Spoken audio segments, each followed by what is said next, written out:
രാമ രാമ ഹരേ ഹരേ, ഹരേ കൃഷ്ണ കൃഷ്ണ കൃഷ്ണ ഹരേ ഹരേ, ഹരേ രാമ രാമ രാമ ഹരേ ഹരേ, ഹരേ കൃഷ്ണ കൃഷ്ണ കൃഷ്ണ ഹരേ ഹരേ, ഹരേ രാമ രാമ രാമ ഹരേ ഹരേ, ഹരേ കൃഷ്ണ കൃഷ്ണ കൃഷ്ണ ഹരേ ഹരേ, ഹരേ രാമ രാമ രാമ ഹരേ ഹരേ, ഹരേ കൃഷ്ണ കൃഷ്ണ കൃഷ്ണ ഹരേ ഹരേ, ഹരേ രാമ രാമ രാമ ഹരേ ഹരേ.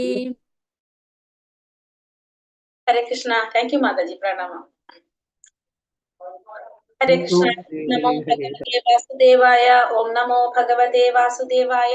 ഓം നമോ ഭഗവതേ വാസുദേവായ. ഓം അജ്ഞാനതിമിരാന്തസ്യ ജ്ഞാനാഞ്ജനാശലാകയ ചക്ഷുരുന്മീലിതം യേന തസ്മൈ ശ്രീ ഗുരവേ നമഃ. നമോ വിഷ്ണുപാദായ കൃഷ്ണപ്രേഷ്ഠായ ഭൂതലേ ശ്രീമതേ ഭക്തിവേദാന്ത സ്വാമിനിധി നാമിനേ. നമസ്തേ സാരസ്വതേ ദേവേ ഗൗരവാണി പ്രചാരിണേ നിർവിശേഷ ശൂന്യവാദി പാശ്ചാത്യ ദേശതാരിണേ. ജയ ശ്രീ കൃഷ്ണ ചൈതന്യ പ്രഭു നിത്യാനന്ദ ശ്രീ അദ്വൈത ഗദാധര ശ്രീവാസാദി ഗൗര ഭക്തവൃന്ദ. ഹരേ കൃഷ്ണ കൃഷ്ണ കൃഷ്ണ ഹരേ ഹരേ, ഹരേ രാമ രാമ രാമ ഹരേ ഹരേ. ഹരേ കൃഷ്ണ. ശ്രീ ശ്രീ രാധാ ഗോവിന്ദ് ടെമ്പിൾ ഇസ്കോൺ ബാംഗ്ലൂരിന്റെ 18 ദിവസത്തെ ഭഗവത്ഗീത ക്ലാസ്സിലേക്ക് എല്ലാവർക്കും സ്വാഗതം. ഹരേ കൃഷ്ണ. എല്ലാവർക്കും പ്രണാമം. നമ്മൾ ഇന്ന് അധ്യായം 12 ഭക്തിയോഗം, ഭക്തിയോഗത്തെ കുറിച്ചാണ് നമ്മൾ ഇന്ന് പഠിക്കുന്നത്. ഹരേ കൃഷ്ണ മാതാജി. ഹരേ കൃഷ്ണ മാതാജി. പ്രണാമം. ഇന്ന് ഭക്തിയോഗം. അതിനു മുന്നേ നമ്മൾ ഇന്നലെ ഭഗവാന്റെ വിശ്വരൂപം കണ്ടിട്ടുണ്ടായിരുന്നു അല്ലെ? വിശ്വരൂപത്തിൽ നമ്മൾ എന്തൊക്കെയാ പറഞ്ഞിട്ടുണ്ടായിരുന്നെ? ഭഗവാൻ അർജുനന്റെ ആഗ്രഹപ്രകാരം ഭഗവാൻ അർജുനന് വിശ്വരൂപം കാണിച്ചു കൊടുത്തു. അപ്പോ ആ വിശ്വരൂപത്തില് ഭഗവാൻ ആദ്യം ഭഗവാന്റെ വിശ്വരൂപമാണ് കാണിച്ചത്. എല്ലാ ദേവീ ദേവതമാരും എല്ലാവരും ഭഗവാന്റെ അംശമാണ്. എല്ലാവരും എങ്ങനെയാണ് ഭഗവാനിൽ നിറഞ്ഞു നിൽക്കുന്നത് എന്നുള്ളത് അർജുനന് കാണിച്ചു. അതിനുശേഷം ഭഗവാൻ കാലരൂപത്തിലേക്ക് മാറി, പിന്നെ നാരായണ രൂപത്തിൽ വന്നു, പിന്നെ ഭഗവാൻ ശ്രീകൃഷ്ണനായിട്ട് സ്വയം ഭഗവാന്റെ സ്വരൂപം കാണിച്ചു കൊടുത്തു. നമ്മൾ ഇന്നലെ കണ്ടു. പിന്നെ വേറെ എന്താ നമ്മൾ ഇന്നലത്തെ അധ്യായത്തിൽ കണ്ടത്? പിന്നെന്താ പഠിച്ചത്? വിശ്വരൂപത്തിന്റെ വിശ്വരൂപവും മറ്റുള്ള അവതാരം തമ്മിലുള്ള വ്യത്യാസം. ഭഗവാന്റെ വിശ്വരൂപം എന്ന് പറഞ്ഞത് ആഗ്രഹിച്ചു, കാണിച്ചു കൊടുത്തു, അത് കഴിഞ്ഞു. പക്ഷെ മറ്റുള്ള അവതാരങ്ങൾ എന്താണ്? നിലനിൽക്കുന്നതാണ് നമ്മൾ പറഞ്ഞു അല്ലെ? പരവ്യോമത്തില് വൈകുണ്ഠ ലോകങ്ങളിൽ സ്ഥിരമായിട്ടുള്ളതാണ് ഭഗവാന്റെ മറ്റുള്ള അവതാരങ്ങൾ എന്ന് കണ്ടു. പിന്നെ ഭഗവാൻ ലാസ്റ്റ് അതിലെന്ത് പറഞ്ഞു? ഭക്തിയിലൂടെ ഭഗവാനെ പ്രാപിക്കാനായിട്ട് സാധിക്കുള്ളൂ എന്ന് പറഞ്ഞു. ലാസ്റ്റ് ശ്ലോകത്തിൽ പറഞ്ഞത് ഭക്തിയുദ്ധത്തിലൂടെ മാത്രമേ ഭഗവാനെ പ്രാപിക്കാനായിട്ട് സാധിക്കുള്ളൂ, വേറൊരു വഴിയില്ല. പിന്നെ ഒരു ഭക്തന് മാത്രമാണ് ഭഗവാനെ പ്രാപിക്കാൻ സാധിക്കുന്നതെന്ന് പറഞ്ഞു. ഭക്തിയിലൂടെ മാത്രമേ ഭഗവാനെ അറിയാൻ സാധിക്കുള്ളൂ, അല്ലാതെ സർവ ഗുണങ്ങളോടും സുഹൃത്ത് ബന്ധം പുലർത്തുന്നവർക്ക് മാത്രമേ യഥാർത്ഥ ഒരു ഭക്തന് മാത്രമേ കാണാൻ സാധിക്കൂ. ഭഗവാനെ അറിയാനായിട്ട് ഭഗവാനെ പ്രാപിക്കാൻ സാധിക്കുള്ളൂ. ഭക്തിയിലൂടെ മാത്രമേ ഭഗവാനിലേക്ക് ഭഗവാന്റെ എന്താ പറയുക നിഗൂഢതയിലേക്ക് പ്രവേശിക്കാൻ സാധിക്കുള്ളൂ എന്ന് പറയുന്നത്. അപ്പൊ ഇന്ന് 12ാമത്തെ അധ്യായത്തില് നമ്മളടുത്ത് ഈ ഭക്തി എങ്ങനെയൊക്കെ നമുക്ക് ഭക്തി ചെയ്യാം, ഭക്തിയിലൂടെ ഭഗവാനെ പ്രാപിക്കാൻ സാധിക്കുള്ളൂ. ഭഗവാന്റെ നിഗൂഢതയിലേക്ക് കടക്കണമെങ്കിൽ എന്ത് വേണം? ഭക്തി ഉണ്ടാവണം എന്ന് പറഞ്ഞു. പിന്നെ ഒരു ഭക്തന് മാത്രമേ ഭഗവാനെ പ്രാപിക്കാൻ സാധിക്കുള്ളൂ എന്ന് പറഞ്ഞു അല്ലെ? ഒരു ഭക്തൻ എങ്ങനെയുള്ള ഒരു വ്യക്തിയാണെന്നും ഭക്തി എന്ന് പറഞ്ഞാൽ നമുക്ക് എങ്ങനെയൊക്കെ അത് ചെയ്യാൻ സാധിക്കുന്നതാണ് നമ്മൾ ഇന്ന് 12ാമത്തെ അധ്യായത്തിൽ ഭഗവാൻ പറഞ്ഞത്. ചെറിയൊരു അധ്യായമാണ്, പക്ഷെ അതിലൊന്നും ഒഴിവാക്കാനില്ല. അത്ര ഡീറ്റെയിൽ ആയി പറയുന്ന കാര്യങ്ങൾ ഫുള്ള് 20 ശ്ലോകങ്ങളുള്ളൂ. പകുതി ഭക്തിയെ കുറിച്ചും പകുതി ഭക്തനെ കുറിച്ചാണ് ഇതിൽ പറയുന്നത്. 20 ശ്ലോകങ്ങൾ 12ാമത്തെ അധ്യായത്തില് പറയുന്നത്. അധ്യായം 12 ഭക്തിയോഗം.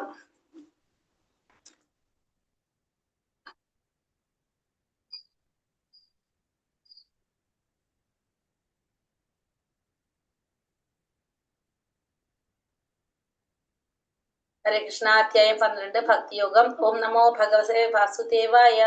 അർജുന ഉവാച ഏവം സതതയുക്തായേ ഭക്താസ്ത്വാം പര്യുപാസതേ യേ ചാപ്യക്ഷര അവ്യക്തം തേഷാം യോഗാവിത്തമഃ. അർജുനൻ ചോദിച്ചു, എല്ലാ സമയവും അങ്ങയുടെ ഭക്തി സേവനത്തിൽ തന്നെ ഉചിതമായി മുന്നോട്ട് പോരുന്നവരാണോ, അതോ പ്രത്യക്ഷമല്ലാത്ത അവ്യക്ത ബ്രഹ്മത്തെ ഉപാസിക്കുന്നവരാണോ? ആരാണ് കൂടുതൽ പരിപൂർണതയുള്ളവർ? അപ്പൊ അർജുനൻ ചോദിക്കാണ്, എല്ലാ സമയവും അങ്ങയുടെ ഭക്തി സേവനത്തില് തന്നെ ഉചിതമായിട്ട് ഏർപ്പെട്ടു പോരുന്നവരാണോ, അതോ പ്രത്യക്ഷമല്ലാത്ത അവ്യക്ത ബ്രഹ്മത്തെ ഉപാസിക്കുന്നവരാണോ? ആരാണ് കൂടുതൽ പരിപൂർണതയുള്ളവർ എന്നാണ് അർജുനൻ ചോദിക്കുന്നത്. അതായത് ഭഗവാൻ ഒരു വ്യക്തിയായിട്ട് ഭഗവാനെ സേവനം ചെയ്യുന്നവർ, വ്യക്തിയായിട്ട് ഭഗവാനെ ആരാധിക്കുന്നവരാണോ അവ്യക്ത ബ്രഹ്മത്തെ ആരാധിക്കുന്നവരാണോ, ആരാണ് കൂടുതൽ പരിപൂർണതയുള്ളതെന്നാണ് ഇവിടെ അർജുനൻ ചോദിക്കുന്നത്. ഒരു വ്യക്തിയായി കണ്ട് ഭഗവാനെ ആരാധിക്കുന്നവരാണോ, ഒരു പ്രത്യക്ഷമല്ലാത്ത അവ്യക്ത ബ്രഹ്മത്തില് ഭഗവാന്റെ ആ പ്രകാശത്തെ ആരാധിക്കുന്നവരാണോ കൂടുതൽ പരിപൂർണതയുള്ളവരെന്നാണ് അർജുനൻ ഇവിടെ ഭഗവാനോട് ചോദിക്കുന്നത്. അപ്പൊ ഭഗവാൻ എന്താ പറയുന്നത്? ശ്രീ ഭഗവാനുവാച മയ്യാ വേച്യമനോ യേ മാം നിത്യയുക്ത ഉപാസത്തെ ശ്രദ്ധയാ പരയോപേത സമേ യുക്തതമോ മദഃ. പരമദിവ്യോത്തമ പുരുഷൻ പറഞ്ഞു, എന്റെ വ്യക്തിരൂപത്തിൽ തന്നെ മനസ്സുറപ്പിച്ച് അതീന്ദ്രിയമായ ദൃഢവിശ്വാസത്തോടെ എല്ലായ്പ്പോഴും എന്നെ ആരാധിക്കുന്നതിൽ മുഴുകിയിരിക്കുന്നവരാണ് ഏറ്റവും പരിപൂർണതയുള്ളവരെന്ന് ഞാൻ കരുതുന്നു. അപ്പൊ ഭഗവാൻ എന്താ പറയുന്നത്? ഭഗവാന്റെ വ്യക്തി രൂപത്തിൽ തന്നെ മനസ്സുറപ്പിച്ച് അതീന്ദ്രിയമായ ദൃഢവിശ്വാസത്തോടെ എല്ലായ്പ്പോഴും എന്നെ ആരാധിക്കുന്നതിൽ മുഴുകിയിരിക്കുന്നവരാണ് ഏറ്റവും പരിപൂർണതയുള്ളവരെന്ന് ഞാൻ പറയുന്നു. അപ്പൊ ഭഗവാൻ പറയുന്നത് ഭഗവാനെ ഒരു വ്യക്തിയായി കണ്ട് ആ വ്യക്തി രൂപത്തിൽ ആരാധിക്കുന്നവരാണ് പരിപൂർണതയുള്ളവർ, ഏറ്റവും പരിപൂർണതയുള്ളവരെന്നാണ് ആര് പറയുന്നത്? ഭഗവാൻ പറയുന്നത്. അപ്പൊ അർജുനൻ ചോദിച്ചത് വ്യക്തിരൂപത്തിൽ ആരാധിക്കുന്നതാണോ ബ്രഹ്മത്തില്, അതായത് പ്രകാശത്തിൽ ആരാധിക്കുന്നതാണോ ശ്രേഷ്ഠതയുള്ളതെന്നാണ് ചോദിച്ചത്. ഭഗവാൻ എന്താ പറഞ്ഞത്? എന്നെ വ്യക്തിയായിട്ട് ആരാധിക്കുന്നതാണ് ഏറ്റവും പരിപൂർണതയുള്ളതെന്നാണ് ഭഗവാൻ ഇവിടെ അർജുനനോട് പറഞ്ഞു കൊടുക്കുന്നത്. എന്നിട്ട് ഭഗവാൻ ഇവിടെ എന്താ പറയുന്നത് അടുത്തതില്? ഏതോക്ഷരമനിർദ്ദേശ്യം അവ്യക്തം പരിഭാസത്തെ സർവത്രാഗമചിന്യം ച കുടസ്ഥാമജലധ്രുവം സംനിയമ്യേന്ദ്രിയഗ്രാമം സർവത്ര സമബുദ്ധയഃ തേ പ്രാപ്നുവന്തി മാമേവ സർവഭൂതാഹിതേ രതഃ. എന്നാൽ ഭഗവാൻ പറയുന്നത്, ഇന്ദ്രിയങ്ങളെല്ലാം നിയന്ത്രിച്ച് എല്ലാവരിലും സമഭാവനയോടെ സർവ്വജീവികളുടെയും നന്മയിൽ തൽപരരായിക്കൊണ്ട് ഇന്ദ്രിയങ്ങൾക്ക് ഗോചരമല്ലാത്തതും അവ്യക്തവും സർവവ്യാപ്തവും അചിന്യവും സ്ഥിരവും മാറ്റമില്ലാത്തതും ഉറച്ചതുമായതിനെ ആ നിരപേക്ഷ തത്വത്തിന്റെ വ്യക്തിശൂന്യ ഭാവത്തെ പൂർണ്ണമായും ഉപാസിക്കുന്നവരും ഒടുവിൽ എന്നെ തന്നെ പ്രാപിക്കുന്നു.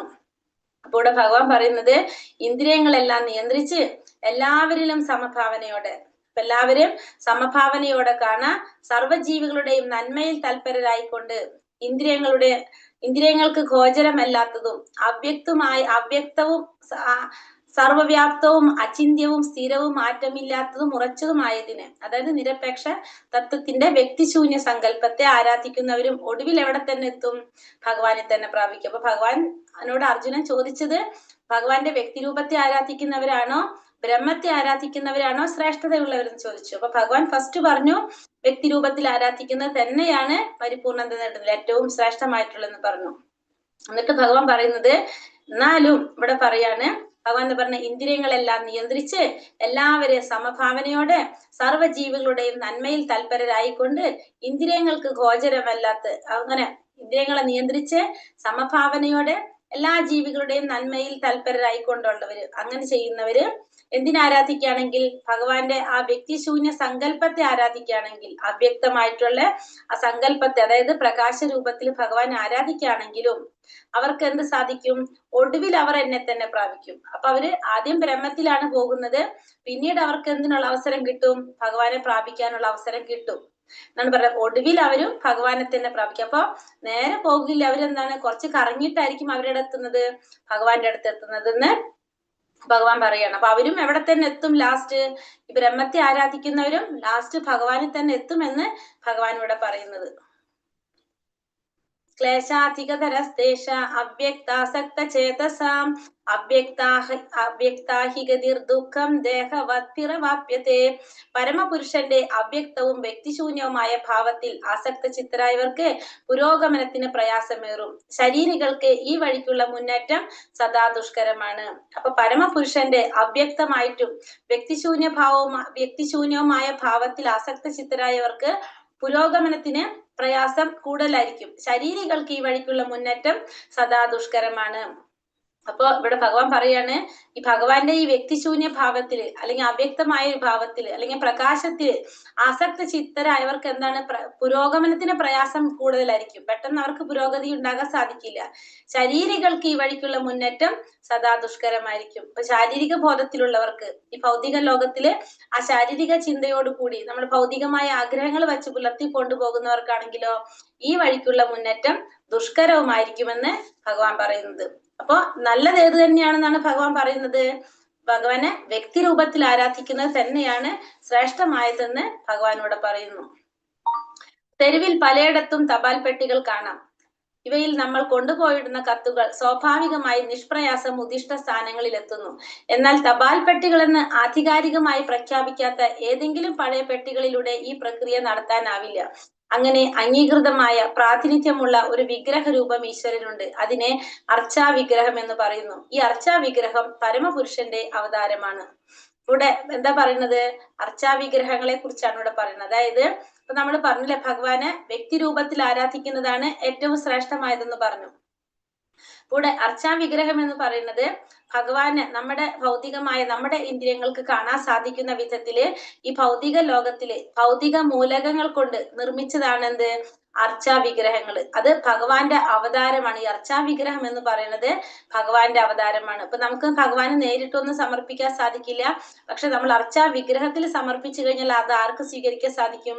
ഭഗവാന് സ്വീകരിക്കാൻ സാധിക്കും. അതിന് ശ്രീല പ്രഭുപാദർ പറയുന്ന എക്സാമ്പിള്, നമ്മൾ തെരുവില് പല സ്ഥലത്തും എന്തുണ്ടാവും? തപാൽ പെട്ടികൾ ഉണ്ടാവും.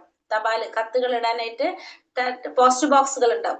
അപ്പൊ ആ പോസ്റ്റ് ബോക്സ് പല സ്ഥലത്തും ഉണ്ടാവും. ആ പോസ്റ്റ് ബോക്സിൽ ലെറ്റർ ഇട്ടാല് ആ ലെറ്റർ കറക്റ്റ് ആയിട്ട് കളക്ട് ചെയ്ത് എവിടെയാണ് അഡ്രസ് അവിടേക്ക് കൊണ്ട് കൊടുക്കും. അത് എവിടെ ഇട്ടാല്? തപാൽ ബോക്സിൽ ഇട്ടാല്. നേരെ മറിച്ച് തപാൽ പെട്ടികൾ അല്ലാത്തതിൽ ഇട്ടാലോ അത് അവിടെ കിടന്ന് കേടായിട്ട് പോകുള്ളൂ. അപ്പൊ നമ്മൾ എവിടെ ഇടണം? തപാൽ ബോക്സിലാണ് ലെറ്റർ ഇടുന്നത്. അതേപോലെ തന്നെ നമ്മൾ എന്ത് പറയാണ്? ഭഗവാന്റെ ഈ വിഗ്രഹങ്ങൾ എന്ന് പറയുന്നത് ഭഗവാന്റെ തന്നെ പ്രാതിനിധ്യമുള്ള ഭഗവാന്റെ അവതാരങ്ങളാണ് വിഗ്രഹങ്ങൾ. ഈ വിഗ്രഹങ്ങളിൽ അർപ്പിക്കുന്നത് മുഴുവൻ ആർക്ക് സ്വീകരിക്കാൻ സാധിക്കും? ഭഗവാന് സ്വീകരിക്കാനായിട്ട് സാധിക്കും. കാരണം ഈ വിഗ്രഹം എന്ന് പറയുന്നത് ഭഗവാന്റെ അവതാരമാണ്. ഭഗവാന്റെ അർച്ചാ വിഗ്രഹം എന്ന് പറയുന്നത് ഭഗവാന്റെ അവതാരമാണെന്ന് ഇവിടെ പറയുന്നത്. യേതു സർവാണി കർമാണി മയി സന്യസ്യ മത്പരഃ അനന്യാനൈവ യോഗേന മാം ധ്യായന്ത ഉപാസത്തെ തേഷാമഹം സമുദ്ധർത്ത മൃത്യു സംസാര സാഗരാത് ഭവാമി ന ചിരാത് പാർത്ഥ മയ്യാവേശിത ചേതസാം. ഹേ പാർത്ഥ, എന്നാൽ എന്നെ എല്ലായ്പ്പോഴും ധ്യാനിച്ചുകൊണ്ട് സർവകർമ്മങ്ങളെയും എനിക്കായി അർപ്പിച്ചുകൊണ്ട് എന്നിൽ മനസ്സ് അചഞ്ചലമായി ഊന്നിക്കൊണ്ട് ഭക്തിയുടെ സേവനത്തിൽ ഏർപ്പെട്ടു പോരുന്നവരെ ഞാൻ വേഗത്തിൽ ജനന മരണങ്ങളുടെ ഈ സമുദ്രത്തിൽ നിന്ന് കരകയറ്റും. അപ്പൊ ഇനി ഭഗവാൻ പറയുന്നത് എന്നെ എല്ലായ്പ്പോഴും ധ്യാനിച്ചുകൊണ്ട് സർവകർമ്മങ്ങളും എനിക്കായി അർപ്പിച്ചുകൊണ്ട്, അപ്പൊ എപ്പോഴും ഭഗവാനെ ധ്യാനിച്ച് എല്ലാ കർമ്മങ്ങളും ഭഗവാന് സമർപ്പിച്ച് ഭഗവാനിൽ മനസ്സ് അചഞ്ചലമായി ഊന്നിക്കൊണ്ട് ഭഗവാനില് മനസ്സ് ഊന്നിക്കൊണ്ട് ഭക്തിയുടെ സേവനത്തിൽ ഏർപ്പെട്ടു പോരുന്നവരെ എന്ത് ചെയ്യും? ഞാൻ ഈ ജനന മരണ സമുദ്രത്തിൽ നിന്ന് ഭഗവാൻ കരകയറ്റുന്ന പറയുന്നത്. നമ്മള് ഭഗവാനെ ധ്യാനിച്ച് എല്ലാ കർമ്മങ്ങളും ഭഗവാനെ സമർപ്പിച്ച് ഭക്തിയുടെ സേവനം ചെയ്തുകൊണ്ടിരിക്കുകയാണെങ്കിൽ ഈ ജനന മരണങ്ങളുടെ സമുദ്രത്തിൽ നിന്ന് നമ്മളെ ഭഗവാൻ രക്ഷപ്പെടുത്തുമെന്ന് ഭഗവാനാണ് പറയുന്നത്. ഇവിടെ നമ്മളെ ഭഗവാൻ രക്ഷപ്പെടുത്തുമെന്ന്. അപ്പൊ നമ്മൾ എന്ത് ചെയ്യണം? ഭഗവാനെ ധ്യാനിക്കുക, ഭഗവാന് വേണ്ടി കർമ്മങ്ങൾ അർപ്പിക്കുക, ഭക്തിയുടെ സേവനം ചെയ്യുക. നമ്മളെ ഭഗവാൻ രക്ഷപ്പെടുത്തുമെന്ന് ഭഗവാൻ പറയാണ് ഇവിടെ. നമ്മൾ എങ്ങനെയാണ് ഈ മൃത്യു സംസാര സാഗരത്തിൽ നമ്മൾ കഴിഞ്ഞു കൂടുന്നത് എന്നാണ് പറയുന്നത്. നമ്മളൊരു അവസ്ഥയാണ് ഈ പറയുന്നത്. ഇവിടെ ഈ പറയുന്ന മരം എന്ന് പറയുന്നത് ഭൗതിക പ്രകൃതിയാണ്. ആന നമ്മുടെ കഴിഞ്ഞ ജന്മത്തിന്റെ കർമ്മഫലങ്ങളാണ്. ആന കഴിഞ്ഞ ജന്മത്തിന്റെ. പിന്നെ മുകളിൽ ആ മരത്തിന്റെ മുകളിൽ ഇരിക്കുന്ന രണ്ട് എലികള്, കറുത്തതും വെളുത്തതുമായിട്ടുള്ള എലികള് നമ്മുടെ രാവും പകലുമാണത്. ഈ രാവും പകലാണ് എലികള്. താഴെ കുളത്തില് ഉള്ള സർപ്പം നമ്മളെ മൃത്യുവിനെ സൂചിപ്പിക്കുന്നു, അല്ലെങ്കിൽ നമ്മൾ അടുത്ത ജന്മത്തെ ഇതാണ് സൂചിപ്പിക്കുന്നത്. മുകളില് മരത്തിന്റെ കൊമ്പിലുള്ള ആ തേനീച്ച കൂട്, തേനീച്ചയിൽ നിന്ന് തേനീച്ചകള് നമ്മുടെ ദുഃഖങ്ങളായിട്ടുള്ള കർമ്മഫലങ്ങളും ഇറ്റിറ്റ് വീഴുന്ന കൂട്ടിൽ നിന്ന് ഇറ്റിറ്റ് വീഴുന്ന വല്ലപ്പോഴും വീഴുന്ന തേൻ സുഖങ്ങളായിട്ടുള്ള കർമ്മഫലങ്ങളാണ്. തൊട്ടടുത്ത് കൈ നീട്ടി ആര് നിൽക്കുന്നുണ്ട്? ഭഗവാനുണ്ട്. ഈ തൂങ്ങിക്കിടക്കുന്നത് ആരാണ്? ജീവാത്മാക്കള്. ജീവാത്മാവാണ് ആ മരത്തിന്റെ കൊമ്പില് തൂങ്ങിക്കിടക്കുന്നത്. ഈ ജീവാത്മാവ് എന്താ ചെയ്യുന്നത്? വല്ലപ്പോഴും കിട്ടുന്ന ആ തേനിന് വേണ്ടിയിട്ട്, തേൻ എപ്പോഴെപ്പോഴും വീഴുന്നില്ലല്ലേ, വല്ലപ്പോഴും ഇറ്റിറ്റാണ് എന്ത് വീഴുന്നത്? ആ തേൻ വീഴുന്നത്. അപ്പൊ വല്ലപ്പോഴും കിട്ടുന്ന ആ തേനിന് വേണ്ടിയിട്ട് നാവും നീട്ടി ഇങ്ങനെ കിടക്കുക. അവിടെ മരത്തിൽ തൂങ്ങി കിടക്കാണ് നാവും നീട്ടിട്ട്. അവിടെ ആ മരത്തിന്റെ കൊമ്പ് രണ്ട് എലികൾ, അതായത് രാവും പകലും കാർന്ന് കഴിച്ചുകൊണ്ടിരിക്കുക. അതായത് നമ്മൾ ഓരോ ദിവസവും നമ്മുടെ ആയുസ് കുറഞ്ഞുകൊണ്ടിരിക്കുകയാണ്. ഒന്നുകിൽ നമ്മൾ എന്ത് ചെയ്യും, ആ സുഖത്തിന്റെ പിന്നാലെ, അതായത് തേനിന് വേണ്ടി നമ്മൾ നിൽക്കുമ്പോ ഒന്നുകിൽ ആ കൊമ്പൊടിഞ്ഞിട്ട്, അതായത് നമ്മുടെ ആയുസ് തീർന്ന് നമ്മള് അടുത്ത ജന്മത്തിലേക്ക് പോകും അല്ലെ. അതല്ലെങ്കിൽ നമുക്ക് എന്ത് സംഭവിക്കും, നമ്മള് എന്ത് സംഭവിക്കണം, നമുക്ക് നമ്മൾ ആ കൈ ഒന്ന് ഭഗവാന് നേരെ നീട്ടിക്കൊടുത്താല് നമുക്ക് എന്ത് സംഭവിക്കും, നമ്മൾ അതിൽ നിന്ന് രക്ഷപ്പെടാൻ നമുക്ക് സാധിക്കും. ഭഗവാന്റെ അടുത്തേക്ക് നീട്ടിക്കൊടുത്താല് നമുക്ക് ആ കുളത്തിൽ വീഴാതെ നമുക്ക് കടക്കാനായിട്ട് സാധിക്കും. അപ്പൊ നമുക്ക് അടുത്ത ജന്മത്തിലേക്ക് പോകേണ്ടതായിട്ട് വരില്ല. പക്ഷെ നമ്മൾ എന്താ ചെയ്യുന്നത്, നമ്മൾ അതൊന്നും ശ്രദ്ധിക്കാത്ത, ഭഗവാനെ ശ്രദ്ധിക്കുന്നില്ല, നമ്മുടെ ഈ രാവും അതായത് നമ്മുടെ ദിവസങ്ങൾ പോകുന്ന നമ്മൾ അറിയുന്നില്ല. നമ്മൾ എന്തിനു വേണ്ടി മാത്രം നിൽക്കാണ്, വല്ലപ്പോഴും കിട്ടുന്ന ആ സുഖത്തിന് വേണ്ടിയിട്ട് നമ്മൾ ആ നാവ് നീട്ടി ഇങ്ങനെ ഇരിക്കുകയാണ്. അടിയില് കുളത്തില് പാമ്പുകളുണ്ട്, അത് നമ്മളെ പിടിക്കുന്നോ, നമുക്ക് അതൊന്നും ചിന്തയില്ല. നമുക്ക് എന്തുമാത്രം ചിന്തയുള്ളൂ, ആ വല്ലപ്പോഴും കിട്ടുന്ന സുഖം. അതിനു വേണ്ടിയിട്ടാണ് നമ്മൾ ഓരോരുത്തരും എന്ത് ചെയ്തുകൊണ്ടിരിക്കുന്നത്, ഈ ഭൗതിക പ്രകൃതിയില് നിലനിൽക്കുന്നത്. ഇതാണ് നമ്മുടെ എല്ലാവരുടെ അവസ്ഥ അല്ലെ. ഇതാണ് നമ്മുടെ ഓരോരുത്തരുടെയും അവസ്ഥ. നമ്മൾ എന്തിനു തൊട്ടടുത്ത് നിൽക്കുന്ന ഭഗവാനെ നമ്മൾ നോക്കുന്നില്ല. ഒന്ന് കൈ നീട്ടിക്കഴിഞ്ഞാൽ നമുക്ക് എന്ത് സാധിക്കും, ഇതിനെല്ലാത്തിനും മാറാൻ നമുക്ക് സാധിക്കും. പക്ഷെ നമ്മളത് ചെയ്യുന്നില്ല. ഇനി അടുത്തത് 8ാമത്തെ ശ്ലോകം തൊട്ട് ഭഗവാൻ ഫസ്റ്റ് നമ്മൾ എന്ന് പറഞ്ഞാൽ ഭക്തിയിലൂടെ ഭഗവാനെ പ്രാപിക്കാനായിട്ട് സാധിക്കുള്ളൂ. 8 മുതൽ 12 വരെ ഭക്തിയിലൂടെ ഭഗവാൻ എങ്ങനെ പ്രാപിക്കാം എന്നാണ് ഭഗവാൻ പറയുന്നത്. അപ്പൊ ഏറ്റവും പ്രധാനപ്പെട്ടതാണ് ആദ്യം പറയുന്നത്. പിന്നെ ഓരോന്നോരോന്ന് പറയും തോറും അതിൻ്റെ ഇത് കുറഞ്ഞു കുറഞ്ഞു വരുന്നത്. ഏറ്റവും ലാസ്റ്റ് ഉള്ളത്, ഏറ്റവും ലാസ്റ്റ് ഒരു നിവർത്തിയില്ലെങ്കിൽ ചെയ്യാൻ പറ്റുന്ന കാര്യങ്ങള്, അതിന്റെ മുകളിലേക്ക് വിട്ട് ഏറ്റവും ഫസ്റ്റ് പറയുന്നത് ഏറ്റവും ബെസ്റ്റ് ആയിട്ടുള്ളത്. എങ്ങനെയൊക്കെയാണ് നമുക്ക് ഭക്തി ചെയ്യാനായിട്ട് സാധിക്കുന്നത് എന്നാണ് ഇവിടെ പറയുന്നത്. മയ്യേവ മന ആതസ്വ മയി ബുദ്ധിം നിവേശയ നിവാശിഷ്യസി മയ്യേവ അഥ ഊർധം ന സംശയഃ.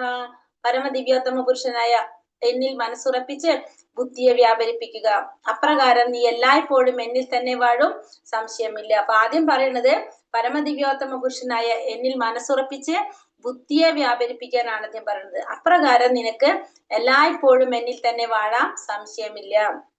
അപ്പൊ ഫസ്റ്റ് ഭഗവാനിൽ മനസ്സുറപ്പിച്ച് ബുദ്ധിയെ വ്യാപരിപ്പിക്കുക എന്നാണ് ഭഗവാൻ പറയുന്നത്. അതായത് മനസ്സുറപ്പിച്ച് ബുദ്ധിയെ വ്യാപരിപ്പിക്കുക എന്ന് പറഞ്ഞാല് ഭഗവാന്റെ സേവനങ്ങൾ ചെയ്തുകൊണ്ടിരിക്കുക, ഭഗവാന്റെ നാമം ജപിച്ചുകൊണ്ടിരിക്കുക, ഭഗവത്ഗീത ഭാഗവത ഗ്രന്ഥങ്ങൾ വായിക്കുക, പഠിക്കുക. ഇതൊക്കെയാണ് എന്ത്, മനസ്സുറപ്പിച്ച് ബുദ്ധിയെ വ്യാപരിപ്പിക്കുന്നത്. അതായത് നമ്മളതൊക്കെ സ്വമേധയാ ചെയ്യുക. നമ്മളെ മനസ്സുകൊണ്ട് നമ്മൾ ആഗ്രഹിച്ച് സ്വമേധയ തന്നെത്താനെ ചെയ്തു പോകുന്നതിനാണ് എന്ത്, ഭക്തി പുരസ്സരം നമ്മൾ ചെയ്യുക. അതാണ് ഫസ്റ്റ് പറയുന്ന കാര്യം. ഭക്തിയിൽ ചെയ്യാൻ പറ്റുന്ന ഫസ്റ്റത്തെ, ഭക്തിയിലൂടെ ഭഗവാനെ പ്രാപിക്കുക എന്ന് പറഞ്ഞ ആദ്യത്തെ ഏറ്റവും ശ്രേഷ്ഠമായിട്ട് പറയുന്ന കാര്യം എന്താണ്, ഒന്നാമത്തെ ഫസ്റ്റ് പോയിന്റ് കൊടുക്കുന്നത് എങ്ങനെയാണ്, നമ്മള് ഭക്തിയോട് കൂടി മനസ്സോടെ നമ്മൾ എന്ത് ചെയ്യുന്നു, നാമം ജപിക്കുന്നു, ഭഗവത്ഗീത വായിക്കുന്നു, ഭാഗവതം വായിക്കുന്നു. ഇതൊക്കെയാണ് ഫസ്റ്റ് പറയുന്നത്. ഇനി ഇത് ചെയ്യാൻ നമുക്ക് സാധിക്കുന്നില്ലെങ്കിൽ നമുക്ക് എന്ത് ചെയ്യാം, അടുത്ത വഴി ഭഗവാൻ പറഞ്ഞിട്ടുണ്ട്. ഫസ്റ്റത്തെ പറയുന്നത് എന്താണ്, ഭഗവാന്റെ നാമം ജപിക്കുക. ഭഗവാനും ഭഗവാന്റെ നാമവും തമ്മിൽ യാതൊരു വ്യത്യാസവുമില്ല. ഒരു ഭക്തൻ ഹരേ കൃഷ്ണ കൃഷ്ണ കൃഷ്ണ ഹരേ ഹരേ ഹരേ രാമ രാമ രാമ ഹരേ ഹരേ എന്ന മഹാമന്ത്രം ഉച്ചരിക്കുമ്പോൾ ഭഗവാൻ കൃഷ്ണനും അദ്ദേഹത്തിന്റെ അന്തരംഗ ശക്തിയും ആ നാവിന്മേൽ നൃത്തമാടുകയാണ്. അപ്പൊ ഭഗവാനും ഭഗവാന്റെ അന്തരംഗ ശക്തിയും ആ നാവിന്മേൽ നൃത്തമാടുന്നാണ് പറയുന്നത്. എങ്ങനെ, ഭഗവാന്റെ നാമം ജപിക്കുമ്പോ, നമ്മള് ഹരേകൃഷ്ണ മഹാമന്ത്രം ജപിക്കുമ്പോ ഭഗവാനും ഭഗവാന്റെ അന്തരംഗ ശക്തിയും ആ നാവിന്മേൽ നൃത്തമാടും. ഭഗവാന് വേണ്ടിയിട്ട് ഭക്തൻ പ്രസാദം നൈവേദ്യം അർപ്പിക്കുമ്പോൾ സ്വയം ഭഗവാൻ അത് ആസ്വദിക്കുകയും ചെയ്യും. ഇവിടെ ഭഗവാനും ഭഗവാന്റെ നാമവും തമ്മിൽ യാതൊരു വ്യത്യാസവുമില്ല. നാമം ജപിക്കുമ്പോൾ ഭഗവാനും രാധാറാണിയും നാവിന്മേൽ നൃത്തമാടുകയാണ് ചെയ്യുന്നത്. നൈവേദ്യം അർപ്പിക്കുമ്പോഴോ ഭഗവാൻ അത് ആസ്വദിക്കുകയും ചെയ്യും. അപ്പൊ ഒന്നാമത്തെ കാര്യം എന്താ പറഞ്ഞത്, മനസ്സുകൊണ്ട് നമ്മൾ എന്ത് ചെയ്യാം, മനസ്സല്ല, അതായത് സ്വയം നമ്മൾ ആഗ്രഹത്തോടു കൂടി ചെയ്യാം. ഭഗവാന്റെ നാമം ജപിക്കുന്നു, ഭഗവത്ഗീത ഭാഗവതം പോലുള്ള ഗ്രന്ഥങ്ങൾ വായിക്കുന്നു, പഠിക്കുന്നു. അങ്ങനെ നമ്മൾ എന്തിലേക്ക് സാധിക്കാണ്, ഭക്തി പ്രാക്ടീസ് ചെയ്തിട്ട് നമുക്ക് ഭഗവാനെ പ്രാപിക്കാനായിട്ട് സാധിക്കും. അത് നമ്മൾ ആരും പറയാതെ തന്നെത്താനെ നമ്മൾ ചെയ്യുക. അതാണ് ഒന്നാമത്തെ മെത്തേഡ് പറഞ്ഞത്. ഇനി ഇത് ചെയ്യാൻ സാധിച്ചില്ലെങ്കിൽ രണ്ടാമത്തെ ഭഗവാൻ എന്താ പറയുന്നത്, അഥ ചിത്തം സമാധാതും ന ശക്നോഷി മയി സ്ഥിരം അഭ്യാസ യോഗേന തഥോ മാമി ചാപ്തും ധനഞ്ജയ. പ്രിയപ്പെട്ട അർജുന, ധനത്തെ ജയിച്ചവനെ, എന്നിൽ മനസ്സുറപ്പിച്ച് നിർത്താൻ നിനക്ക് കഴിയുന്നില്ലെങ്കിൽ ഭക്തിയോഗത്തിന്റെ നിബന്ധനകൾ അനുഷ്ഠിച്ചുകൊണ്ട് എന്നെ പ്രാപിക്കാനുള്ള ആഗ്രഹം വളർത്തുക. അപ്പൊ രണ്ടാമത്തെ കാര്യം പറയുന്നത്, ഇനി ഫസ്റ്റ് പറഞ്ഞ മെത്തേഡ് ചെയ്യാൻ നിനക്ക് പറ്റുന്നില്ലെങ്കിൽ രണ്ടാമത്തെ ചെയ്യാം. രണ്ടാമത്തെ എങ്ങനെയാണ്, ഭക്തിയോഗത്തിന്റെ നിബന്ധനകൾ അനുസരിച്ച് പ്രവർത്തിക്കുക. ഭക്തിയോഗത്തിന്റെ നിബന്ധനകൾ അനുസരിച്ച് പ്രവർത്തിക്കാൻ എന്ന് വെച്ചാല് അഭ്യാസത്തിലൂടെ നമ്മൾ എന്ത് ചെയ്യാം, നമ്മൾ ഭക്തിയിലേക്ക് വരുന്നത്. അതായത് ഒന്നാമത്തെ നമ്മള് മനസ്സുകൊണ്ട് നമ്മൾ സ്വയം ചെയ്യാണ് ചെയ്യുന്നത്. രണ്ടാമത്തത് ആ പറഞ്ഞ കാര്യങ്ങൾ തന്നെ നമ്മൾ ചെയ്യുന്നു, പക്ഷെ നമ്മൾ സ്വയം ചെയ്യല്ല, നമ്മളൊരു ഗുരുവിന്റെ നിർദ്ദേശത്തോടെ അല്ലെങ്കിൽ ഒരു ആചാര്യന്റെ നിർദ്ദേശത്തോടെ അല്ലെങ്കിൽ നമ്മളെ നല്ലത് ചിന്തിക്കുന്ന ഒരു ശ്രേഷ്ഠനായിട്ടുള്ള ഒരു വ്യക്തി നമുക്ക് വേണ്ടിയിട്ട് പറഞ്ഞു തരുന്ന അങ്ങനെ ഒരു വ്യക്തിയുടെ നിർദ്ദേശത്തോടെ നമ്മൾ എന്ത് ചെയ്യുന്നു, ഈ പറഞ്ഞ കാര്യങ്ങൾ നാമജപവും ഭഗവത്ഗീത ഭാഗവതം പാരായണം ഇത്തരത്തിലുള്ള ക്ലാസിന്റെ ശ്രവണം ഇതൊക്കെ നമ്മൾ കേൾക്കാം. എങ്ങനെ, ഈ ഗുരു പറയുന്നതനുസരിച്ച് അദ്ദേഹം പറയുന്ന നിർദ്ദേശങ്ങളിലൂടെ ആ തത്വങ്ങളെല്ലാം പാലിച്ചുകൊണ്ട് നമ്മൾ ചെയ്യാം. അങ്ങനെ നമുക്ക് എന്ത് സാധിക്കും, ഭക്തിയിലൂടെ ഭഗവാനെ പ്രാപിക്കാനായിട്ട് സാധിക്കും. അപ്പൊ രണ്ടാമത്തെ മെത്തേഡ് പറയുന്നത്, ഒന്നാമത്തത് നമ്മൾ സ്വയം ചെയ്യുന്നു, രണ്ടാമത്തത് ആ പറഞ്ഞ കാര്യം സ്വയം ചെയ്യുന്നതിന് പകരം എന്താണ്, ഒരാള് പറയുന്നത് അനുസരിച്ച് നമ്മൾ ചെയ്യാം. ഗുരു പറയുന്നതനുസരിച്ച് നമ്മൾ ചെയ്ത് പതുക്കെ പതുക്കെ നമ്മൾ അതിലേക്ക് എത്താം. അതാണ് എന്ത് രണ്ടാമത്തെ പറയുന്നത്. അപ്പൊ അതാണ് ഭക്തിയോഗത്തിന്റെ നിബന്ധനകൾ അനുഷ്ഠിച്ചുകൊണ്ട് ചെയ്യാന്ന് പറഞ്ഞാല് അത് രണ്ടാമത്തെ കാര്യം. അപ്പൊ രണ്ട് കാര്യം നമ്മൾ പറഞ്ഞു. ഒന്ന്, നമ്മൾ എന്ത് ചെയ്യണു, ഭഗവാന്റെ നാമം ജപിക്കുന്നു, ഭഗവത്ഗീത ഭാഗവതം പോലുള്ള ഗ്രന്ഥങ്ങൾ വായിച്ച് നമ്മൾ എന്ത് സാധിക്കും, നമുക്ക് ആ സാക്ഷാത്കാരം നേടാൻ സാധിക്കും. രണ്ടാമത്തത് അത് ഒറ്റയ്ക്ക് ചെയ്യാൻ സാധിക്കുന്നില്ല. അപ്പൊ അതുകൊണ്ട് നമ്മൾ എന്ത് ചെയ്യാണ്, ഒരു ഗുരുവിന്റെ ഗുരുവിന്റെ നിർദ്ദേശപ്രകാരം പിന്നെ ഈ പറഞ്ഞ കാര്യങ്ങളൊക്കെ നമ്മൾ ചെയ്യുന്നു. ഭക്തിയോഗത്തിന്റെ നിബന്ധനകളെല്ലാം അനുഷ്ഠിച്ചുകൊണ്ട് നമ്മൾ പ്രവർത്തിക്കുന്നു. അപ്പൊ അതാണ് രണ്ടാമത്തെ പറയുന്നത്. ഇനി ഇതും ചെയ്യാൻ സാധിച്ചില്ലെങ്കിലോ അടുത്തത് ഭഗവാൻ പറയാണ് മൂന്നാമത്തത്. അപ്പൊ രണ്ടെണ്ണം നമ്മൾ പഠിച്ചു. ഇനി മൂന്നാമത്തത് പറയണ എന്താണ്, ഈ പറഞ്ഞതും സാധിക്കുന്നില്ലെങ്കിൽ അഭ്യാസേപി സമർത്ഥോസി മത്കർമ്മ പരമോഭവ മദർത്ഥാമപി കർമാണി കുർവൻ സിദ്ധീമ വാപ്സ്യസി. ഭക്തിയോഗത്തിന് വേണ്ടുന്ന നിബന്ധനകൾ അനുഷ്ഠിക്കാൻ നിനക്ക് കഴിവില്ലെങ്കിൽ എനിക്ക് വേണ്ടി പ്രവർത്തിക്കാൻ ശ്രമിക്കൂ. എനിക്കായി പ്രവർത്തിക്കുന്നത് കൊണ്ട് തന്നെ ഈ പരിപൂർണതയിലെത്തും. അപ്പൊ ഇനി ഇത് നിനക്ക് സാധിക്കുന്നില്ല, ഈ ഭക്തിയോഗത്തിന് വേണ്ടി പ്രവർത്തിക്കാനും നിനക്ക് കഴിയുന്നില്ലെങ്കിൽ നിബന്ധനകൾ അനുസരിക്കാനായിട്ട് ഇപ്പൊ എല്ലാവർക്കും നാമം ജപിക്കാനും ഭാഗവതം പഠിക്കാനും ഭഗവത്ഗീത പഠിക്കാനും സമയം ഉണ്ടാവണമെന്നില്ല. അങ്ങനെയാണെങ്കിൽ നീ എന്ത് ചെയ്യാ, എനിക്ക് വേണ്ടി പ്രവർത്തിക്കാം. അതാണ് പറയണത്, എനിക്ക് വേണ്ടി പ്രവർത്തിക്കാൻ. അങ്ങനെ നിനക്ക് എന്ത് സാധിക്കും, പരിപൂർണതയിലെത്താനായിട്ട് സാധിക്കും. മൂന്നാമത്തത്. അപ്പൊ അതിന് ഇവിടെ ഉദാഹരണം പറയണത് നമ്മുടെ Lord Krishna's billionaire servant Alfred Ford കമ്പനിയുടെ ഉടമസ്ഥൻ ശ്രീല പ്രഭുപാദയുടെ ശിഷ്യനും കൂടിയാണ് അംബരീഷ് ദാസ് എന്നാണ് അദ്ദേഹത്തിന്റെ പേര്. അദ്ദേഹം മായാപൂര്, നമ്മുടെ ഇസ്കോന്റെ ഹെഡ്ക്വാർട്ടർ മായാപൂര്, അവിടത്തെ ക്ഷേത്രം പണിയാനായിട്ട് പൈസ എന്താ ചെയ്യുന്നത്, അദ്ദേഹം സാമ്പത്തികമായ സഹായങ്ങൾ ചെയ്തു കൊടുക്കുകയാണ്.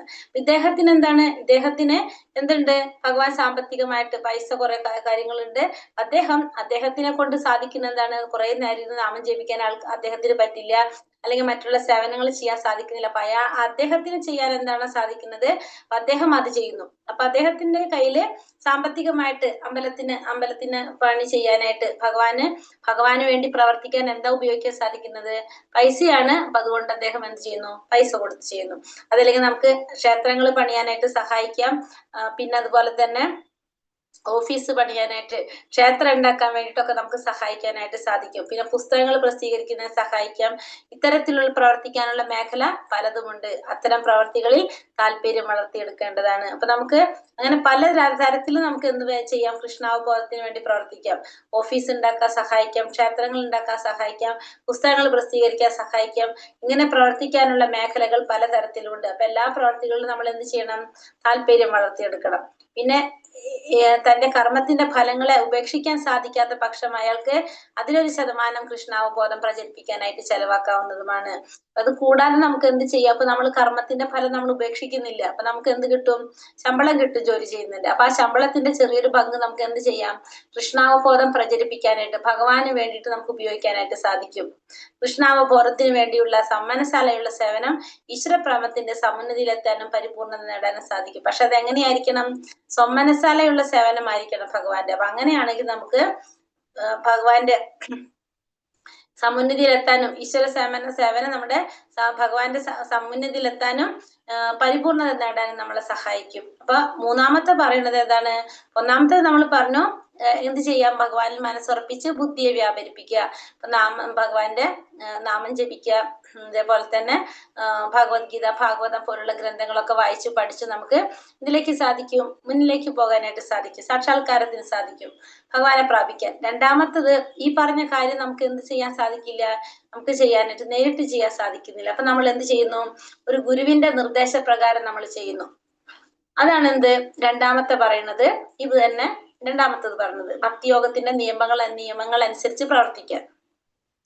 മൂന്നാമത്തത് എന്താ പറഞ്ഞത്, അതും ചെയ്യാൻ നമുക്ക് സാധിക്കില്ലെങ്കിൽ നമുക്ക് എന്ത് ചെയ്യാം, ഭഗവാന് വേണ്ടി പ്രവർത്തിക്കുക. അതാണ് മൂന്നാമത്തെ പറയുന്നത്, ഭഗവാന് വേണ്ടി പ്രവർത്തിക്കുക. ഭഗവാന് വേണ്ടി പ്രവർത്തിക്കുക എന്ന് വെച്ചാൽ എങ്ങനെയാണ് പറഞ്ഞത്, ഭഗവാന് വേണ്ടി പ്രവർത്തിക്കുന്നത്, പുസ്തകങ്ങൾ പ്രസിദ്ധീകരിക്കാനായിട്ട് സഹായിക്കാം, പിന്നെ അതുപോലെ തന്നെ അമ്പലങ്ങൾ പണിയാനായിട്ട് സഹായിക്കാം. ഭഗവാനുമായിട്ട് ബന്ധപ്പെട്ട പ്രവർത്തനങ്ങൾ എന്തൊക്കെ നമുക്ക് ചെയ്യാൻ സാധിക്കുമോ അത്തരത്തിലുള്ള പ്രവർത്തികൾ ചെയ്യാനായിട്ട് സാധിക്കും. ഇപ്പൊ നമ്മുടെ ക്ലാസ്സുകൾ, അതിന്റെ ലിങ്ക് നമ്മൾ ഒരാൾക്ക് ഷെയർ ചെയ്ത് കൊടുക്കുക. അപ്പൊ അതൊക്കെ എന്താണ്, സേവനാണ്, ഭക്തിയുടെ സേവനം തന്നെയാണ്. ഇപ്പൊ നമുക്ക് ആരോ ഷെയർ ചെയ്തിരുന്ന ക്ലാസ്സിന്റെ ലിങ്ക് ഷെയർ ചെയ്തപ്പോഴാണ് നമ്മൾ ഇവിടെ കയറിയത്. ഇതൊക്കെ ഭഗവാന് വേണ്ടി പ്രവർത്തിക്കുന്നതാണ്. കാരണം ഭഗവാനെ കുറിച്ച്, ഭഗവാന്റെ നാമം, രൂപം, ഗുണം, ലീലകൾ എത്രത്തോളം നമുക്ക് പ്രചരിപ്പിക്കാൻ സാധിക്കുമോ അതാണ് നമ്മൾ അവിടെ ചെയ്യുന്നത്. പിന്നെ വേറെ എന്താ ചെയ്യുന്നത്, നമ്മൾ കർമ്മത്തിന്റെ ഫലം ഭഗവാൻ സമർപ്പിക്കുക. കർമ്മത്തിന്റെ ഫലം സമർപ്പിക്കുക എന്ന് പറഞ്ഞാൽ നമ്മൾ ചെയ്യുന്ന കർമ്മത്തിന് നമുക്ക് എന്ത് കിട്ടും, പ്രതിഫലം കിട്ടും, സാമ്പത്തികമായിട്ട് നമുക്ക് കിട്ടും. അതിന്റെ ഒരു ഭാഗം നമ്മൾ ആർക്ക് കൊടുക്കാം, ഭഗവാന് സമർപ്പിക്കാനായിട്ട് സാധിക്കും. അങ്ങനെ നമുക്ക് പരിപൂർണത നേടാനായിട്ട് സാധിക്കും. അപ്പൊ 3 പറഞ്ഞു. ഇനി അടുത്തത് പറയുന്നത് ഏതാണ്, നാലാമത്തെ, ശക്തോസി കർത്തും മത്യോഗമാശ്രിതഃ സർവകർമ്മ ഫലത്യാഗം തഥാ കുരു യഥാത്മവാൻ. എന്നെ കുറിച്ചുള്ള ഈ ബോധത്തോടു കൂടി പ്രവർത്തിക്കുന്നവൻ നിനക്ക് കഴിയുന്നെങ്കിൽ സർവകർമ്മങ്ങളെയും ത്യജിച്ച് ആത്മസ്ഥിതനായി തീരാൻ ശ്രമിക്കുക.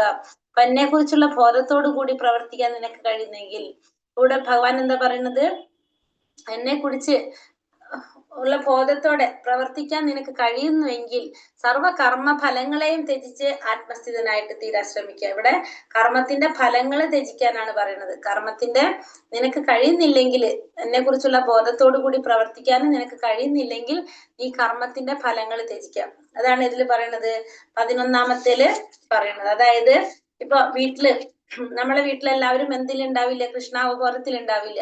ഈ കൃഷ്ണാവബോധത്തോടു കൂടി പ്രവർത്തിക്കാനായിട്ട് നിനക്ക് സാധിക്കുന്നില്ല, നീ എന്ത് ചെയ്യാ, കർമ്മത്തിന്റെ ഫലം ത്യജിക്കുക. അപ്പൊ നമ്മൾ കൃഷ്ണാവബോധത്തോടെ പ്രവർത്തിക്കാൻ നമുക്ക് താല്പര്യമില്ല, അല്ലെങ്കിൽ ഇതിലൂടെ തന്നെ നമുക്ക് ചെയ്യാൻ സാധിക്കണം എന്നില്ലല്ലോ. അപ്പൊ നമുക്ക് പറ്റുന്നില്ലെങ്കിൽ നമ്മൾ എന്ത് ചെയ്യുന്നു, കർമ്മത്തിന്റെ ഫലങ്ങൾ ത്യജിച്ചുകൊണ്ട് സർവ്വകർമ്മങ്ങളെ ത്യജിച്ച് ആത്മസ്ഥിതനായിട്ട് തീരാനാ പറയുന്നത്. അപ്പൊ നമുക്ക് എന്തിനു സാധിക്കും, കർമ്മത്തിന്റെ ഫലങ്ങളെല്ലാം ത്യജിച്ച് നമുക്ക് നമ്മൾ എങ്ങനെ ചെയ്യാം അത്, ഇപ്പൊ നമ്മൾ ആശുപത്രികള്, സാമൂഹ്യ സ്ഥാപനങ്ങള്, അങ്ങനെ ജനക്ഷേമത്തിന് വേണ്ടി നടത്തുന്ന സ്ഥാപനങ്ങള്, പിന്നെ അതേപോലെ തന്നെ സാമൂഹികമായിട്ടോ രാജ്യസേവനം, സാമൂഹ്യ സേവനം, അതേപോലെ തരത്തിലുള്ള സേവനങ്ങളൊക്കെ ചെയ്തുകൊണ്ട് നമുക്ക് എന്ത് സാധിക്കും, നമുക്ക് ഭക്തിയിലേക്ക് കടക്കാനായിട്ട് സാധിക്കും, ഭഗവാനെ പ്രാപിക്കാനായിട്ട് സാധിക്കും.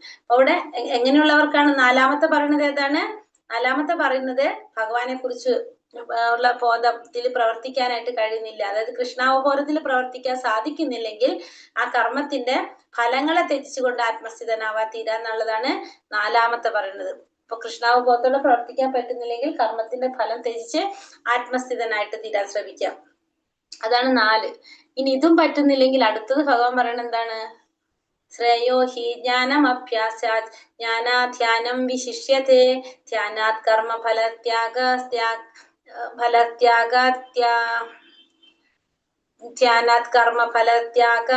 ത്യാഗാചാതീരനന്തരം. നിനക്ക് ഇത് പരിശീലിക്കാൻ സാധ്യമല്ലെങ്കിൽ, ഈ പറഞ്ഞത് നിനക്ക് ചെയ്യാൻ സാധിക്കില്ലെങ്കിൽ നീ എന്ത് ചെയ്യാ, ജ്ഞാനാഞ്ജനത്തിന് ശ്രമിക്കുക, ജ്ഞാനം നേടാനായിട്ട് ശ്രമിക്കുക. ഈ ജ്ഞാനത്തെക്കാൾ ശ്രേഷ്ഠമാണ് എന്ത്, ധ്യാനം എന്ന് പറയുന്നത്.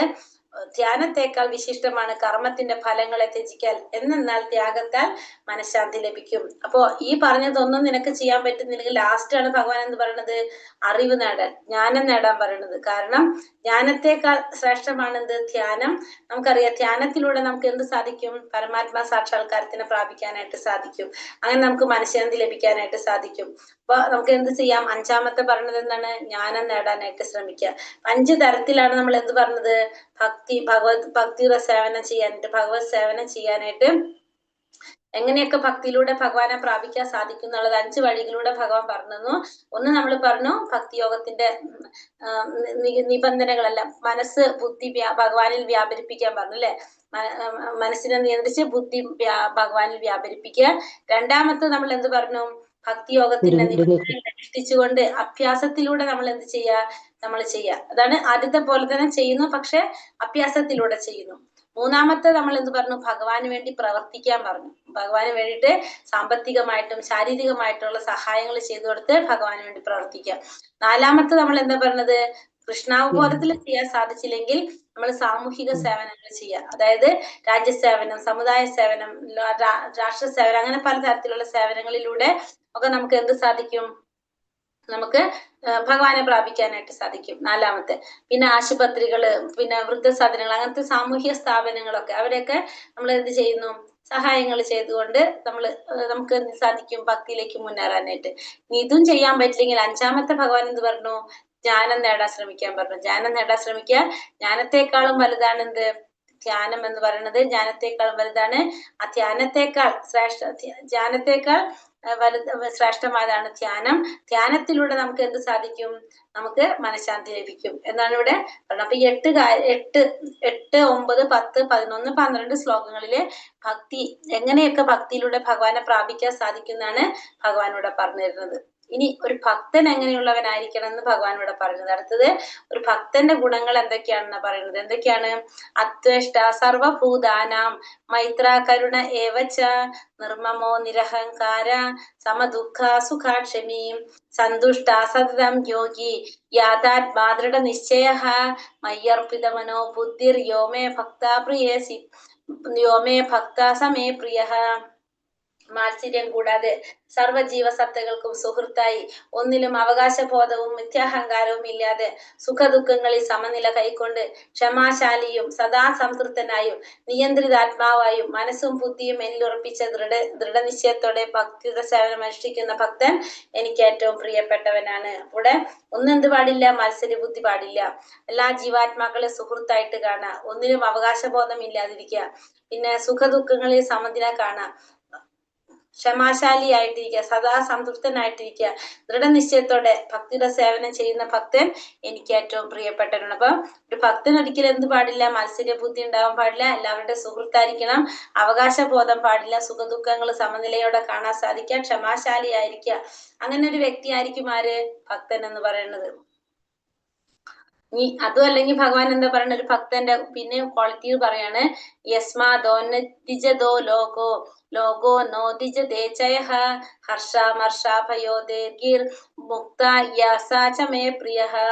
അല്ലയോ, ആരാലാണോ ആർക്കും ബുദ്ധിമുട്ടുകളൊന്നും ഇല്ലാത്തത്, ആരാണോ ഏതൊരുവനാലും അസ്വസ്ഥനായി തീരാത്തത്, സുഖദുഃഖങ്ങളിലും ഭയോത്കണ്ഠകളിലും സമചിത്തനായിരിക്കുന്നവരാരാണോ അങ്ങനെയുള്ള എന്റെ ഭക്തൻ എനിക്ക് വളരെ പ്രിയപ്പെട്ടവനാണ്. അപ്പൊ ആരാലാണോ ആർക്ക് ബുദ്ധിമുട്ടുകളൊന്നും ഇല്ലാത്തത്, അപ്പൊ ഒരാളെ കൊണ്ട് മറ്റൊരാൾക്ക് ബുദ്ധിമുട്ടുകളൊന്നുമില്ല, അവര് അസ്വസ്ഥനായിട്ടും തീരുന്നില്ല, മറ്റുള്ളവര് ഇയാളെ കൊണ്ട് അസ്വസ്ഥനായിട്ടും തീരുന്നില്ലെങ്കിൽ, സുഖദുഃഖങ്ങളിലും ഭയോത്കണ്ഠകളിലും സമചിത്തനായിരിക്കുന്നുവെങ്കിൽ അങ്ങനെയുള്ള ഭക്തർ ആരാണ്? ഭഗവാൻ ഏറ്റവും പ്രിയപ്പെട്ടവരാണ്. സുഖദുഃഖം വന്നാലും ഉത്കണ്ഠകൾ വന്നാലും അവിടെ എന്തില്ല?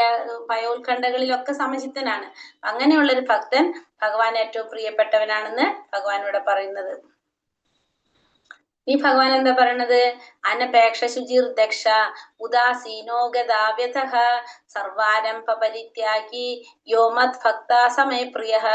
സാധാരണ കർമ്മക്രമങ്ങളെ ഒന്നിനും ആശ്രയിക്കാത്തവനും വിശുദ്ധനും നിപുണനും ഉത്കണ്ഠ വ്യഥ എന്നിവയില്ലാത്തവനും ഫലമുദ്ദേശിച്ച് പ്രവർത്തിക്കാത്തവനുമായ എന്റെ ഭക്തൻ എനിക്ക് ഏറ്റവും പ്രിയപ്പെട്ടവനാണ്. അപ്പൊ ഒരു ഭക്തനെ സംബന്ധിച്ച് എന്താണ്? സാധാരണയുള്ള കർമ്മക്രമങ്ങളൊന്നും ആരെ ബാധിക്കുന്നില്ല? ഒരു ഭക്തനെ ബാധിക്കുന്നില്ല. ഈ കർമ്മങ്ങള് ചെയ്യുന്നതിന്റെ ഒന്നും ആരെ ബാധിക്കുന്നില്ല? ഭക്തരെ ബാധിക്കുന്നില്ല. പിന്നെ ആശ്രയിക്കാത്ത, അതിനൊന്നിനെയും ആശ്രയിക്കുന്നില്ല. പിന്നെ വിശുദ്ധനാണ്, നിപുണനാണ്, ഉത്കണ്ഠ വ്യഥ എന്നിവയില്ലാത്തവനും ഫലം ഉദ്ദേശിച്ച് പ്രവർത്തിക്കാത്തവനുമായിട്ടുള്ള ഭക്തൻ എന്താണ്? എനിക്ക് ഏറ്റവും പ്രിയപ്പെട്ടവനാണ്. അപ്പൊ സാധാരണ ഉള്ള കർമ്മക്രമങ്ങൾ ഒന്നും ആരെ ബാധിക്കില്ല? ഈ ഭക്തനെ ബാധിക്കില്ല. അങ്ങനെയുള്ള വ്യക്തി ആയിരിക്കും ആര്? ഭക്തൻ എന്ന് പറയുന്നതെന്ന് ഭഗവാൻ ഇവിടെ പറയുന്നത്. കുറെ ഗുണങ്ങൾ ഭഗവാൻ പറയുന്നുണ്ട് ഭക്തന് വേണ്ടിയിട്ട്. യോന കൃഷ്യതി നാ ദ്വേഷ്ടി നാ ശോചതി നാ കാക്ഷതി ശുഭാശുഭ പരിത്യാഗി ഭക്തിമാൻ സാമേ പ്രിയഃ. സന്തോഷിക്കുകയോ ദേഷിക്കുകയോ ദുഃഖിക്കുകയോ ആഗ്രഹിക്കുകയോ ചെയ്യാത്തവനും ശുഭങ്ങളെയും അശുഭങ്ങളെയും ത്യജിച്ചവനുമായിട്ടുള്ള ഭക്തൻ എനിക്ക് അത്യന്തം പ്രിയപ്പെട്ടവനാണ്. അപ്പോൾ എന്താ പറഞ്ഞത്? സന്തോഷം വരുമ്പോ സന്തോഷിക്കുന്നില്ല, ദുഃഖം വരുമ്പോ ദുഃഖിക്കുകയും ചെയ്യാതെ ശുഭങ്ങളും അശുഭങ്ങളും ത്യജിച്ചവനുമായിട്ടുള്ള ഭക്തൻ എനിക്ക് പ്രിയങ്കരനാണ്. അപ്പൊ സന്തോഷിക്കുന്നില്ല, ദുഃഖിക്കുന്നില്ല, ദേഷിക്കുന്നില്ല, ആഗ്രഹിക്കുന്നില്ല, എല്ലാത്തിനും ഒരുപോലെ കാണാം. അങ്ങനെയുള്ള ഭക്തൻ എന്താണ്? അശുഭങ്ങളും ശുഭങ്ങളും ഒക്കെ ഒരേപോലെ കാണാം. അങ്ങനെയുള്ള ഭക്തൻ എനിക്ക് ഏറ്റവും പ്രിയപ്പെട്ടവനാണെന്ന് ഭഗവാൻ പറയുന്നു. സമശത്രൗച്ച മിത്രേച്ച തഥാ മാനാപമാനയോഃ ശീതോഷ്ണ സുഖ ദുഃഖേഷു സമാസംഗാ വിവർജിതഃ തുല്യ നിന്ദാസ്തുതിർമൗനി സന്തുഷ്ടോ യേന കനചിത് അനികേത സ്ഥിരമതിർമാൻ ഭക്തിമാൻ മേ പ്രിയോ നരഃ. ശത്രുക്കളിലും മിത്രഭാവങ്ങളിലും സമഭാവനയോടെ മാനങ്ങൾ, അപമാനങ്ങൾ, ശീതോഷ്ണങ്ങൾ, സുഖദുഃഖങ്ങൾ, ആദരവ്, അനാദരവ്, ശക്തി, ദുഷ്കീർത്തി, യശസ്, ദുഷ്കീർത്തി എന്നീ ദ്വന്ദ്ങ്ങളെ ഒരേ വിധം കൈക്കൊണ്ട് അസത് സംഘത്തിൽ നിന്നും എല്ലായ്പ്പോഴും മുക്തിയും മൗനിയും ജ്ഞാനത്തിൽ ഉറച്ചവനും സദാ സംതൃപ്തനുമായിരിക്കുന്ന ഗാർഹിക ബോധം ഉപേക്ഷിച്ച ഭക്തിയുടെ സേവനത്തിൽ ഏർപ്പെടുന്ന ഭക്തൻ ഭഗവാൻ ഏറ്റവും പ്രിയപ്പെട്ടവനാണ്. ഇവിടെ ശത്രുക്കളോടും മിത്രങ്ങളോടും സമഭാവനയോടെ കാണാം. മാനിച്ചാലും അപമാനിച്ചാലും അതിനെ ഒരേപോലെ കാണാം. ശീതവും ഉഷ്ണവും ഒരുപോലെ കാണാം. ശീതം വന്നാലും ഉഷ്ണം വന്നാലും ഒരുപോലെ കാണാം. പിന്നെ അതുപോലെ തന്നെ ആദരവ്, മറ്റുള്ളൊരു ആദരവ് കാണിച്ചാലും അനാദരവ് കാണിച്ചാലും അതിനെ ഒരേപോലെ യശസ്, ദുഷ്കീർത്തി എന്നീ ദ്വന്ദ്ങ്ങളെ ഒരുപോലെ കാണാം. ഇങ്ങനെയൊക്കെയുള്ള വ്യക്തി. പിന്നെ അസത്സംഗത്തിൽ നിന്ന് മുക്തി. നമ്മള് മനസ്സിലാക്കാണ് ഇത് അസത്സംഗമാണെന്ന് മനസ്സിലാക്കി അതിൽ നിന്ന് മാറി നിൽക്കുക. അങ്ങനെ സദാ സംതൃപ്തനായിട്ട് ഗാർഹിക ബോധം ഉപേക്ഷിക്കുക. നമ്മുടെ ഗാർഹിക ബോധം ഉപേക്ഷിക്കുക എന്ന് പറഞ്ഞാൽ നമ്മൾ എന്താണ് ഉദ്ദേശിക്കുന്നത്? ഭൗതികമായ ആഗ്രഹങ്ങൾ അതൊക്കെ നമ്മൾ മാറ്റുക. അങ്ങനെ ഭക്തിയുടെ സേവനത്തിൽ ഏർപ്പെട്ടിരിക്കുന്ന ഭക്തൻ എന്താണ്? ഭഗവാന് ഏറ്റവും പ്രിയപ്പെട്ടവനാണെന്ന് ഭഗവാൻ പറയുന്നു. യേതു ധർമ്മ്യാമൃതാമിതം യഥോക്തം പരിഭാസത്തെ ശ്രദ്ധാനാമത്പരമ ഭക്താസ്തേതീവ മേ പ്രിയഃ. നാശരഹിതമായി ഭക്തിയുടെ സേവന മാർഗം പിന്തുടർന്ന് എന്നെ പരമലക്ഷ്യമാക്കിക്കൊണ്ട് വിശ്വാസത്തോടെ പൂർണ്ണമായും എന്നിൽ മുഴുകുന്നവർ എനിക്ക് ഏറ്റവും പ്രിയപ്പെട്ടവനാണ്. അപ്പൊ നാശരഹിതമാണ് ഈ ഭക്തിയുടെ സേവനം എന്ന് പറയുന്നത്. എങ്ങനെയാണ്? നാശരഹിതമാണെന്നാ പറയുന്നത്. അതിനെ പിന്തുടർന്ന് ഭഗവാനെ പരമലക്ഷ്യമാക്കിയിട്ട് വിശ്വാസത്തോടു കൂടി പൂർണ്ണമായിട്ടും ഭഗവാനിൽ മുഴുകുന്നവരെങ്ങനെയാണ്? ഏറ്റവും പ്രിയപ്പെട്ടവനാണ്. ഭഗവാനാണ് പരമലക്ഷ്യം. അങ്ങനെ മനസ്സിലാക്കി വിശ്വാസത്തോടു കൂടി പൂർണ്ണമായിട്ടും ഭഗവാനിൽ മുഴുകുന്നവര് ഭഗവാൻ ഏറ്റവും പ്രിയപ്പെട്ടവരാണെന്ന് ഭഗവാൻ പറയുന്നു. അപ്പൊ ഒരു ഭക്തന് വേണ്ട ക്വാളിറ്റീസ് ആണ് നമ്മൾ ഈ പറഞ്ഞത് മുഴുവനും. ഹരേ കൃഷ്ണ കൃഷ്ണ കൃഷ്ണ ഹരേ ഹരേ, ഹരേ രാമ രാമ രാമ ഹരേ ഹരേ. പഞ്ചകൽപതരൂപശ്ച കൃപാ സിന്ധോഭ്യവ ച പതിതാനാം പാവനേഭ്യോ വൈഷ്ണവേഭ്യോ നമോ നമഃ. അനന്തകോടി വൈഷ്ണവവൃന്ദിക്ക് ജയ്. ശ്രീല പ്രഭുപാദിക്ക് ജയ്. ഗുരുദേവിക്ക് ജയ്. നിത്തായ് ഗൗര പ്രമാനന്ദേ. ഹരി ഹരി ബോൽ.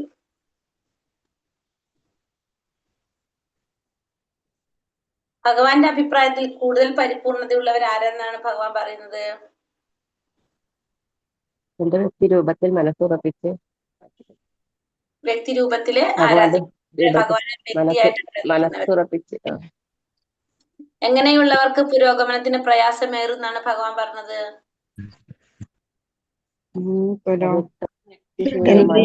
അവ്യക്തവും വ്യക്തശൂന്യവുമായ ഭാവത്തിൽ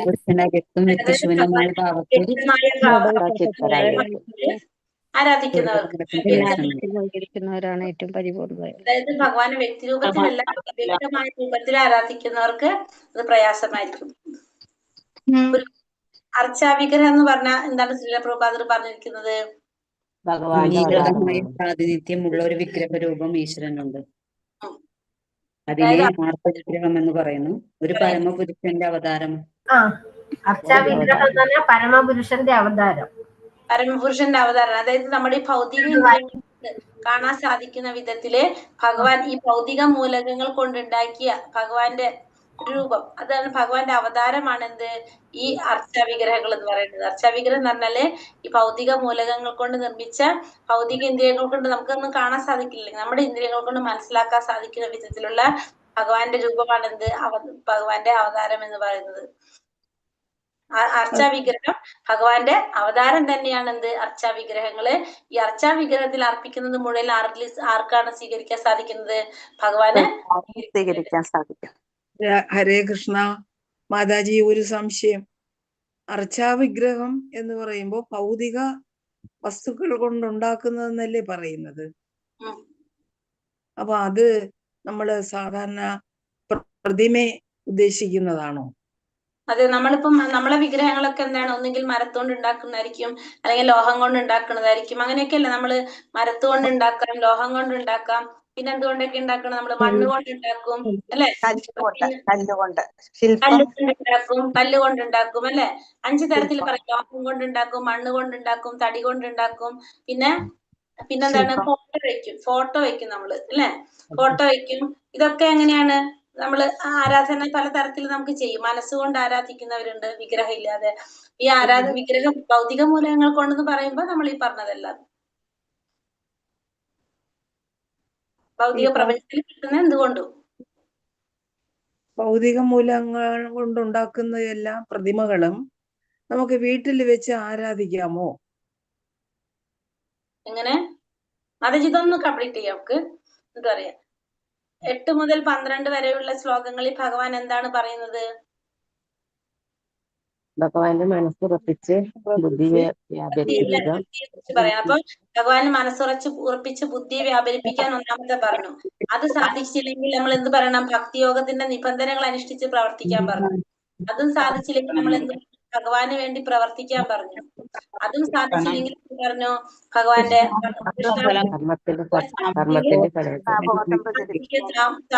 സാമൂഹ്യ സംഘടനകൾക്ക് വേണ്ടിയിട്ട് പ്രവർത്തിക്കുക.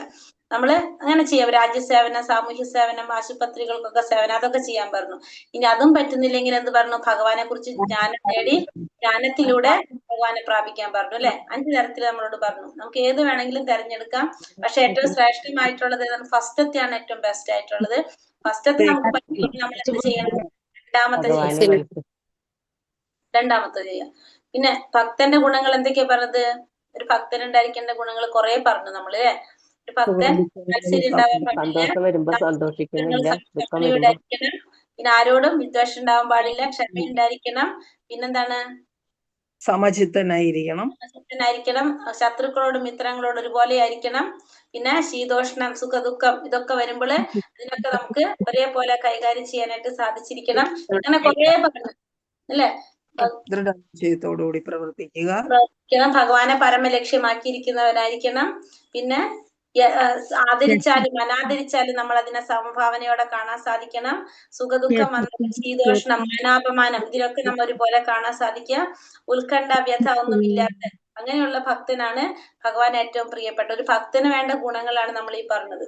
ഇത് മുഴുവനും ഒരു ഭക്തനാണെന്ന് അവകാശപ്പെടുന്ന വ്യക്തിക്ക് ഉണ്ടാകുന്ന ഗുണങ്ങളായിരിക്കും എന്ത് ഈ പറഞ്ഞത് എല്ലാതും എന്നാണ് ഇവിടെ ഭഗവാൻ പറയുന്നത്. ഹരേ കൃഷ്ണ.